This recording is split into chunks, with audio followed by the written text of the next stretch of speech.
Selamat malam Sobat Investor, berjumpa lagi dengan saya Heri Kurniawan, Wakil Pemimpin Redaksi IDEX Channel TV. Ya Sobat Investor, bagaimana kabar Anda hari ini? Bagaimana pula kabar koleksi portofolio Anda? Seiring dengan kembali perkasanya indeks harga saham gabungan atau IHSG sehingga mampu terus bertahan di zona hijau dengan ditopang sejumlah katalis positif dan kondisi bursa saham domestik yang secara bertahap juga semakin kondusif. Meski demikian, sebagian pelaku pasar juga terpantau masih terus bersiaga atas sejumlah tekanan yang masih berpotensi kembali hadir dan melingkupi pasar modal nasional.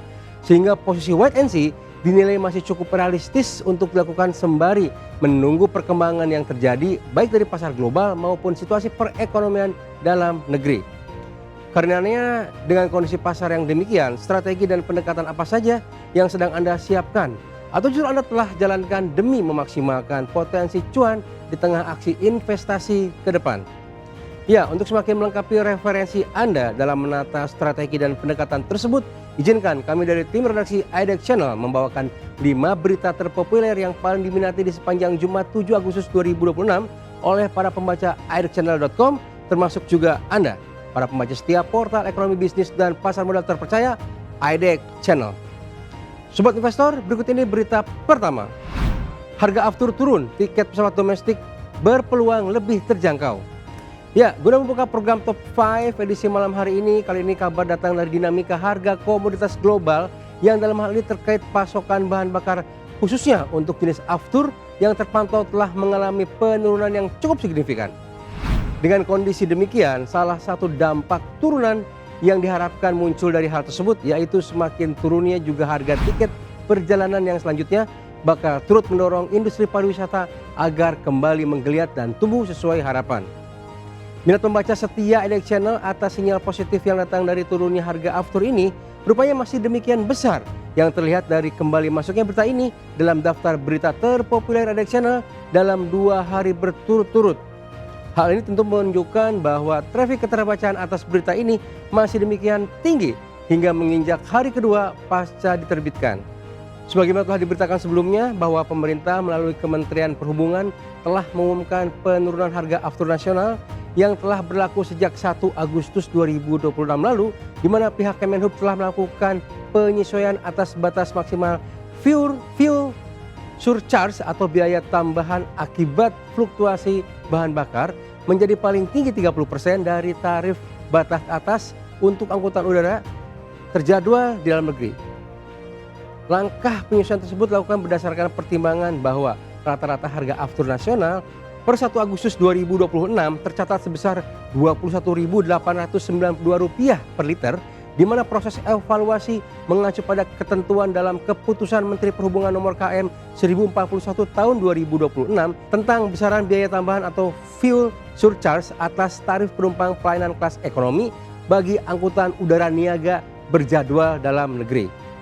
Dan hal ini pemerintah merasa wajib untuk senantiasa melakukan evaluasi terhadap berbagai komponen pembentuk tarif angkutan udara demi menjaga keseimbangan antara keterjangkauan harga tiket bagi masyarakat dan juga keberlanjutan operasional maskapai.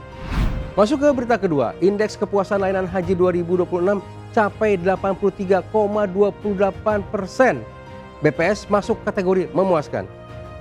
Dari kabar terkait penurunan harga aftur, kini kita masih juga membahas hal yang berkaitan dengan perjalanan, yaitu layanan perjalanan haji ke Tanah Suci, di mana pemerintah melalui Badan Pusat Statistik atau BPS baru saja merilis hasil survei kepuasan layanan haji Indonesia atau SKLHI 2026 yang menunjukkan indeks kepuasan layanan haji Indonesia atau IKLHI mencapai 83,28 atau masuk dalam kategori memuaskan. Dalam pandangan BPS, hasil tersebut dapat menjadi tolok ukur baru bagi masyarakat dalam menakar kualitas layanan haji yang kini mencakup pelayanan sejak di dalam negeri hingga di Arab Saudi. Dalam penjelasannya, pihak BPS menyatakan bahwa nilai KKLHI terdiri dari 2 komponen, yaitu IKLHI luar negeri di mana nilai kali ini mencapai 82,71 dan IKLHI dalam negeri yang mencapai 83,85, sehingga secara keseluruhan IKLHI kali ini mencapai 83,28 atau masuk dalam kategori memuaskan. Penilaian tersebut didapat melalui hasil pengukuran dengan metodologi baru yang lebih komprehensif dibanding metode yang digunakan pada tahun-tahun lalu, seiring dengan terbentuknya Kementerian Haji dan Umroh. Berikutnya kita beranjak ke berita ketiga. Purbaya ungkap alasan Kemenkeu ambil alih saham WUS, bakal lanjutkan proyek ke Jatim. Dari kabar mengenai layanan perjalanan haji, kita kini juga masih akan membahas terkait informasi terkini yang berkaitan dengan layanan transportasi, yaitu terkait pengambil alihan saham kereta WUS yang baru saja dilakukan oleh pemerintah melalui Kementerian Keuangan atau Kemenkeu. Dalam hal ini, Menteri Keuangan Purbaya Yudi Sadewa mengungkapkan alasan dibalik pengambil alihan 60% saham PT Kereta Cepat Indonesia China atau KCIC alias WUS dari konsorsium BUMN PT Pilar Sinergi BUMN Indonesia atau PSBI melalui BUMN Pembangunan dan Pembiayaan, yaitu Special Mission Vehicle atau SMV. Menurut Purbaya, pihak China pada dasarnya masih tertarik untuk mengembangkan jaringan kereta WUS yang saat ini baru sampai Bandung dan bakal diperpanjang hingga mencapai Jawa Timur. Atas pertimbangan itulah, menurut Purbaya, pemerintah merasa perlu untuk mengamankan posisi dengan mengambil alih sebagian saham WUS. Sehingga dilakukanlah transaksi saham di mana 60% saham KCIC milik PT PSBI secara resmi dialihkan ke Kemenkeu melalui SMV, sedangkan pihak investor China yaitu Beijing Yaoan HSR Co Limited yang juga memegang kepemilikan sebesar 40%. Berikutnya kita akan masuk ke berita keempat. Pabrik keramik baru di Mojokerto resmi beroperasi sasar pasar Eropa dan Amerika Serikat.